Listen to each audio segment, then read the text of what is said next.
Shalom, pessoal. Seguindo os ensinamentos de Jesus, ele disse em João 17:26: Eu os fiz conhecer o teu nome, o nome do Pai, e continuarei a fazê-lo, a fim de que o amor que tens por mim esteja neles e eu neles esteja. Então, Jesus Cristo aqui está conversando com seu Pai, dizendo que fazer com que os seus seguidores conheçam o nome do Pai aumentaria o amor pelo próprio Jesus Cristo como pelo Pai. Então, é exatamente isso que nós desejamos, né? Que o conhecimento aumente também nossa fé, nosso amor e nos torne, então, adoradores e pessoas melhores. Claro que isso vai acontecer também relacionado ao nome divino. Quanto mais a gente tiver um conhecimento que nos dê clareza das bases da nossa fé, a tendência é que isso fortaleça o nosso amor pelo Pai, por nosso Deus. Aqui em português, nós conhecemos uma maneira de chamar o Criador como Jeová. Em hebraico, nos textos bíblicos, vemos ali Yehová. E hoje estamos aqui para falar mais um pouco sobre o nome divino e, em especial, uma pergunta. Será que o nome divino Yehová ou Jeová ele é uma simples tradução equivocada? Ou ele é uma tradução legítima, genuína, que tem base na língua hebraica, base no contexto bíblico e no contexto histórico? Vamos falar então sobre esses pontos rapidinho. Olha só, ontem nós vimos aqui no vídeo que eu coloquei para vocês que o nome divino sempre foi associado entre o povo de Israel com bênçãos. A bênção sacerdotal era declarada para todo o povo ouvir, isso lá no tabernáculo e depois no templo, até a época de Jesus, todos os dias, quando se terminava as tarefas de sacrifícios, então essa bênção era declarada para todo o povo todos os dias. Vocês podem conferir o vídeo que produzimos ontem com diversas fontes atestando isso. Bem, o nome divino era associado com bênçãos e era conhecido também do povo de Israel, inclusive dos seguidores de Jesus Cristo. Agora, quanto à sua escrita, de início era apenas com consoantes, 4 consoantes que a gente vê aqui e translitera de forma latina como YHVH ou YHWH. O som em hebraico, Yud, Re, Vav, Re. Ok, 4 consoantes. Os israelitas conheciam o nome e falavam o nome.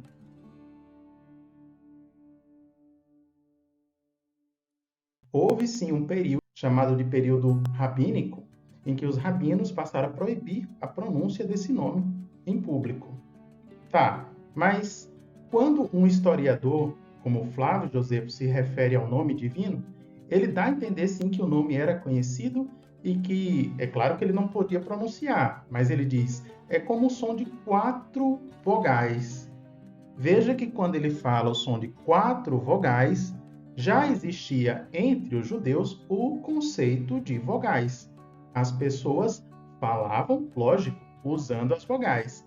Elas escreviam só com consoantes? Sim, mas elas já falavam, já vocalizavam as vogais? Com toda certeza, porque para formar a palavra é preciso que tenha vogal, né? Mesmo que a escrita seja consonantal.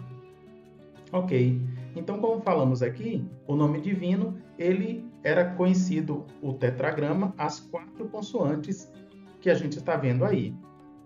Também falamos que o conceito de vogais, a vocalização, ela era conhecida, ela já existia desde o 1º século, nos tempos de Cristo.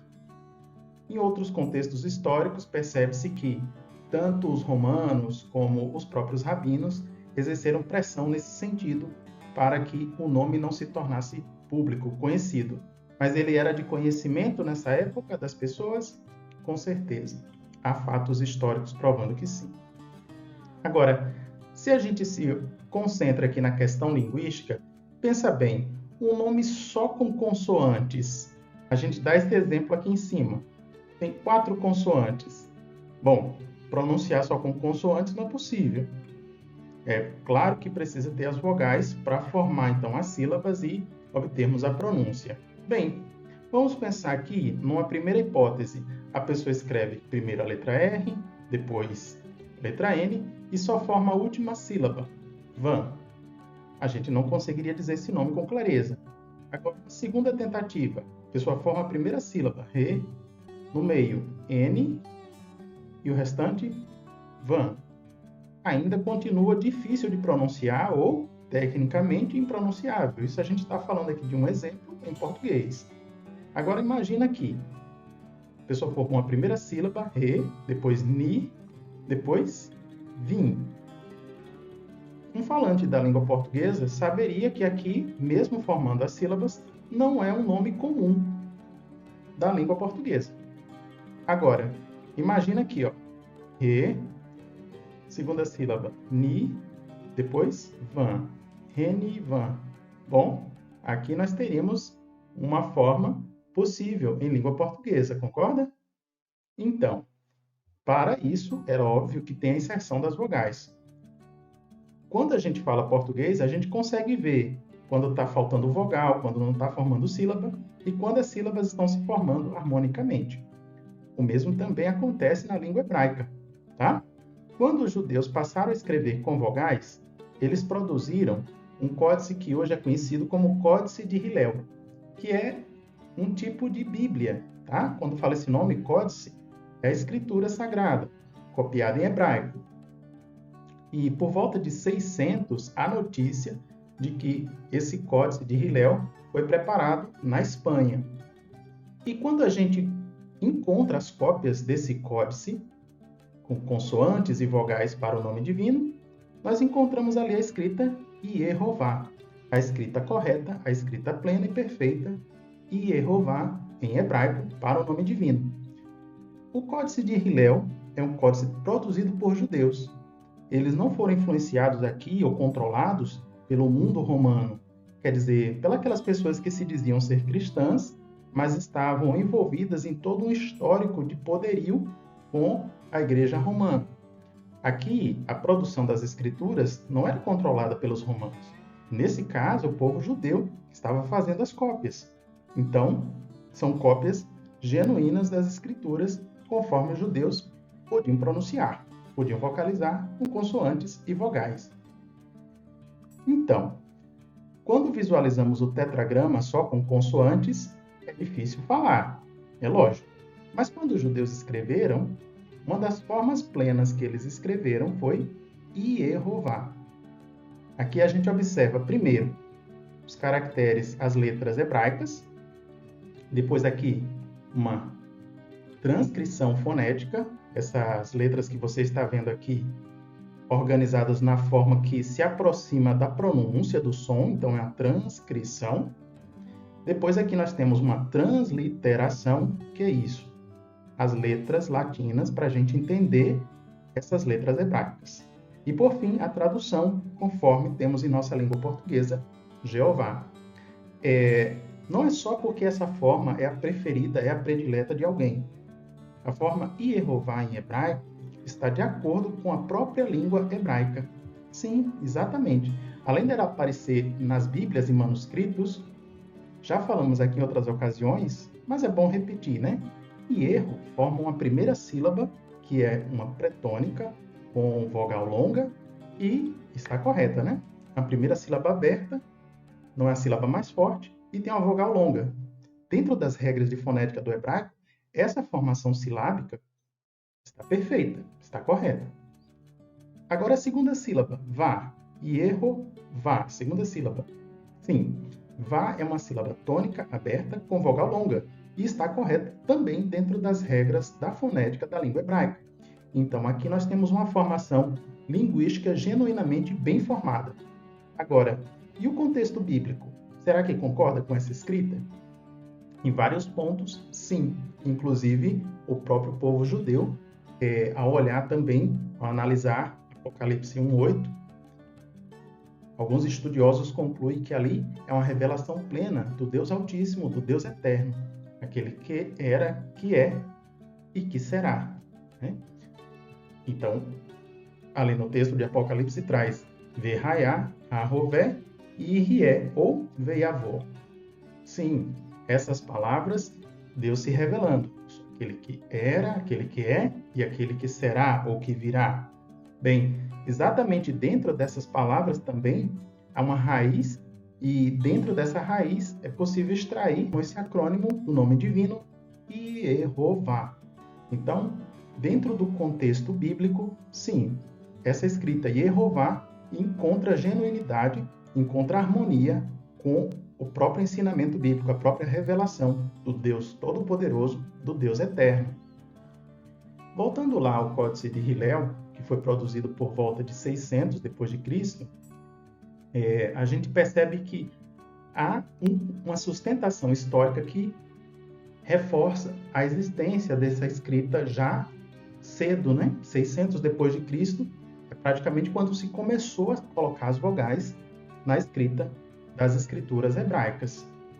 E se a gente fosse falar de publicações que tratam desse assunto, né, publicações seculares, nós temos um excelente livro como esse, A Preservação das Escrituras Sagradas dos Judeus Ibéricos, as traduções da Era da Reforma, e ele mostra ali, tem uma foto da Sinagoga de Toledo, claro que ela foi abandonada porque houve uma grande perseguição aos judeus naquela região, tanto da Espanha como de Portugal.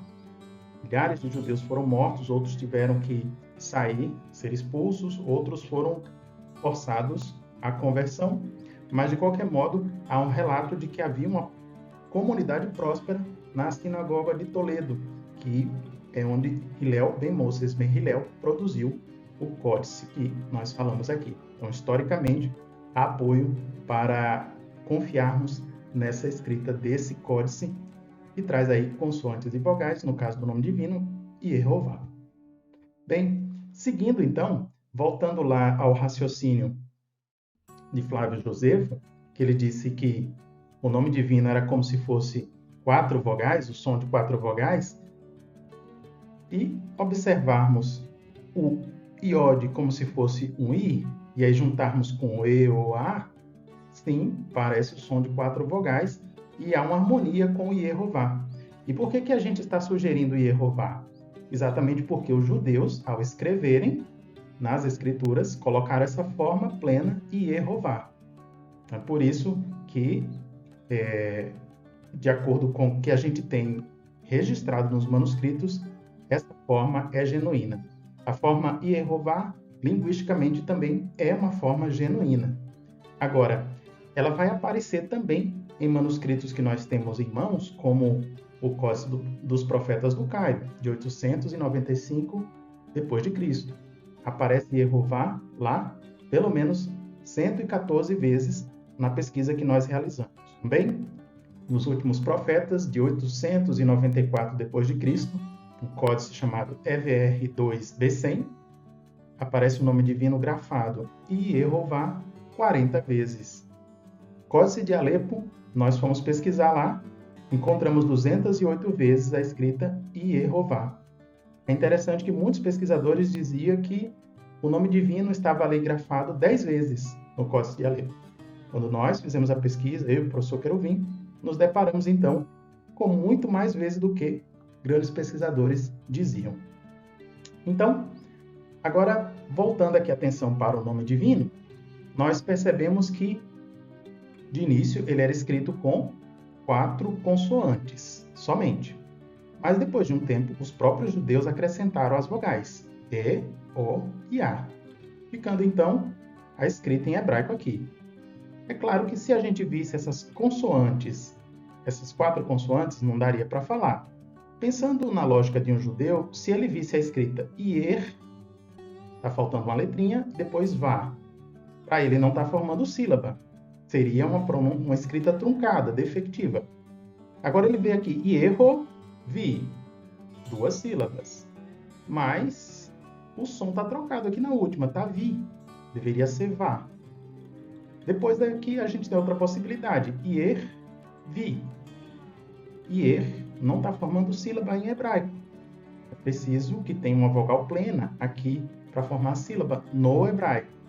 Agora a forma Yehová, sim, está formando 2 sílabas plenas de acordo com a língua hebraica.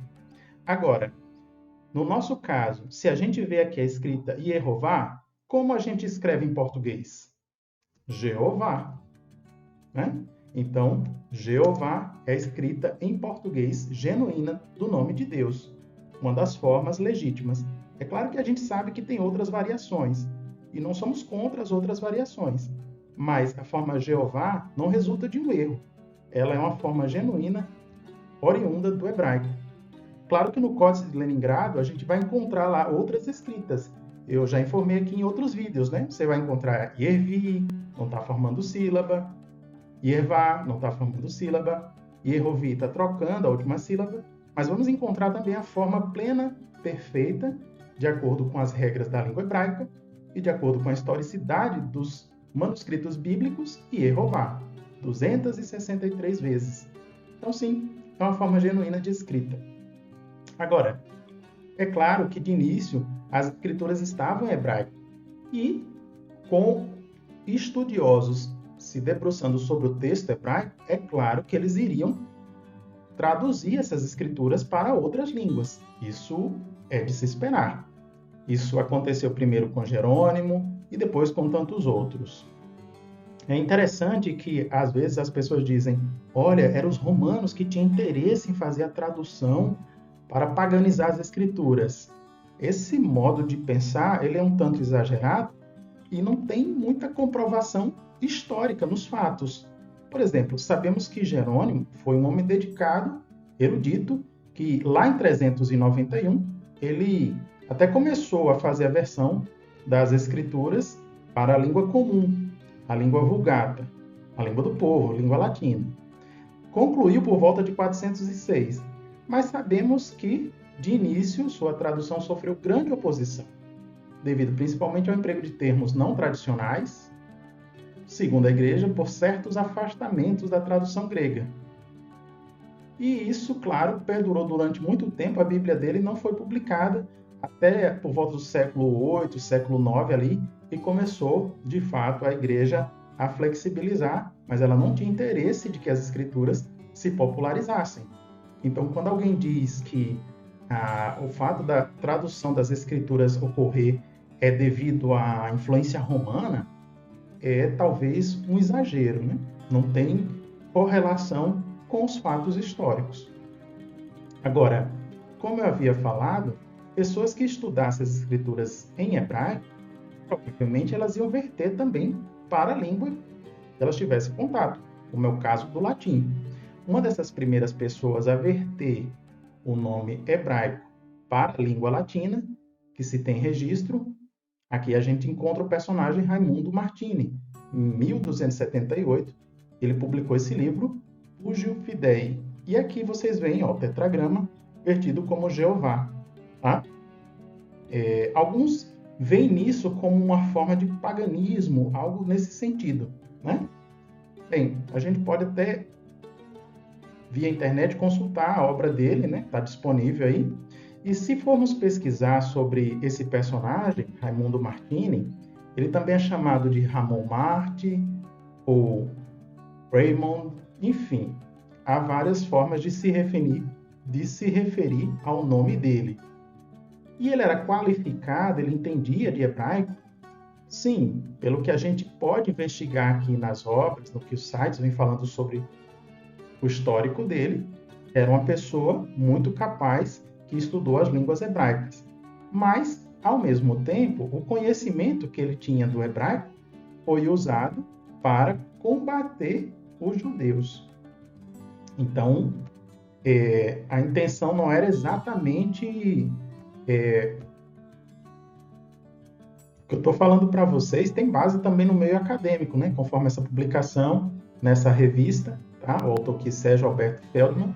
Não estou dizendo que ele concorda comigo em tudo, principalmente sobre o nome divino, ou sobre as minhas conclusões, mas, de qualquer modo, ele traz aqui a explicação de que havia grandes embates entre judeus e cristãos naquela época e que o cristianismo, esses grupos aqui, ó, a cúpula dominicana não se contenta com o resultado da polêmica lá na Espanha entre judeus e cristãos, investe muito em preparar os quadros de pregadores, estudar hebraico e o aramaico para analisar as fontes judaicas e poder provar, através destas, que o Messias já viera e que os dogmas cristãos estavam comprovados nas fontes judaicas, bíblicas e talmúdicas, gerando aí uma pressão teológica e intelectual sobre os judeus, que a gente sabe que depois culminou numa tragédia promovida pelo fanatismo e o desejo de poder dos romanos, inclusive em subjugar. Bom, agora, será que as pessoas que estudavam as línguas tinham esse conhecimento de que o tetragrama poderia ser vertido como Jeová para as línguas latinas? Sim. Aqui eu estou apresentando para vocês um livro de filologia que ele faz comentários do Novo Testamento. Ele mostra os hebraísmos que ocorriam no Novo Testamento. Essa é uma obra por volta de 1600, que está disponível na internet. Então, os estudiosos, os linguistas da época, entendiam como normal a tradução para o português ou para as línguas latinas como Jeová. E é por isso mesmo que estamos mostrando aqui para vocês diversos exemplos de como os eruditos da época viam o nome divino e traduziam para as suas línguas. Nós temos, por exemplo, na Irlanda, esse erudito traduziu aqui o nome divino para a língua deles, lá na Irlanda, ou a versão Reina Valera em espanhol. E também nós temos aqui Lázaro Goldsmith, que mais recentemente na Alemanha, traduzindo o nome divino aqui como Jehovah. A gente pronuncia aqui com som de J, né? Sabemos que em alemão é o som de I, Jehovah. Mas, de qualquer forma, é uma tradução que traz aqui também com um J. E é interessante que no caso de Lázaro Goldsmith, há obras mostrando que ele tem formação rabínica. Quer ver só? Aqui está a obra dele, ó, essa Bíblia que foi produzida na Alemanha, que eu mostrei aqui para vocês. Agora, aqui na Wikipédia, explica um pouco quem é essa pessoa. Lázaro Goldsmith, onde ele nasceu, e sim, escritor e tradutor judeu-alemão. Diz, ó, ele recebeu educação rabínica na escola talmúdica. Tá? Então, é uma pessoa com muito conhecimento das escrituras, do hebraico, e fez então essa versão para o alemão em 1925. Está aqui hospedada nesse site, essa Bíblia, tá? Que eu estou demonstrando para vocês, que ela também vem trazendo um nome divino, consta como Jehovah, ou na nossa língua a gente vai pronunciar Jeová, em alemão Yehová, enfim. Tá aí então essa versão das escrituras. Esses exemplos eu vou mostrando porque cada língua tem a sua forma de pronunciar e de adorar o Deus verdadeiro. Não há porquê aqui a gente exigir que seja a pronúncia original dos tempos de Moisés. Afinal, essa não é uma regra que Deus impõe. Jeová Deus disse que em cada geração ele seria conhecido e que ele quer ser adorado em todas as línguas, por pessoas de todas as nações, de todas as línguas. Talvez seja importante para nós lembrarmos de que os verdadeiros cristãos querem proclamar a palavra de Deus, a boa nova do reino, a todas as pessoas que moram em toda a terra. E isso inclui toda nação, tribo, língua e povo, a fim de que em cada língua as pessoas possam adorar a Deus, possam glorificá-lo. Então Deus deseja assim que pessoas de todas as línguas possam adorá-lo. Para Jeová Deus não existe a exclusividade, tem que adorar somente em hebraico ou tem que adorar somente em grego. Quem cria esses exclusivismos são as tradições dos homens, são as teologias, as filosofias humanas. Mas o próprio Deus quer que as pessoas em todas as línguas adorem a Ele. Isso inclui também a língua portuguesa. Por isso, nós vemos aqui como genuína a tradução do nome divino, o tetragrama, como Yehová, dentro dos textos em hebraico, que nós temos, por exemplo, a Bíblia rabínica, trazendo a escrita Yehová, e a tradução em português, Jeová, como sendo muito legítima. Então, esse vídeo teve a finalidade de esclarecer que o nome divino Jeová ele é muito legítimo e não vem do paganismo ou de pressões da Igreja Romana. E sim, ele tem legitimidade dentro da escrita e da língua hebraica e pode ser vertida e traduzida para o português de forma legítima como Jeová. Agradeço a atenção de todos, fiquem com as bênçãos de Jeová na vida de vocês e até uma próxima.